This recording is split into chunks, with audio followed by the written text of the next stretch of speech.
Sa Sultan sa Barongis, Maguindanao del Sur, isang bangkay ang natagpuan sa barangay Papakan ng Bayan. Ang blotter sa report. Natagpuan ng otoridad ang bangkay alas 3:55 ng hapon araw ng Huwebes, November 13.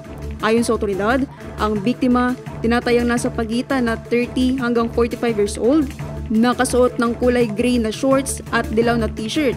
Nakalagay ito sa loob ng isang puting sako at nakatali ang mga paa.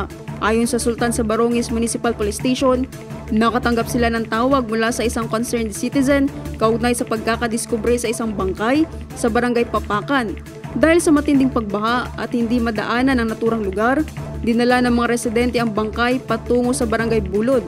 Agad na rumisponde sa lugar ang mga tauhan ng Sultan sa Barongis MPS sa pangunguna ng OIC kasama ang SOCO team upang beripikahin ang ulat.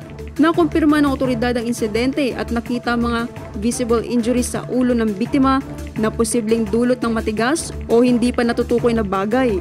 Isinailalim na sa forensic investigation ng MPS at SOCO team ang lugar.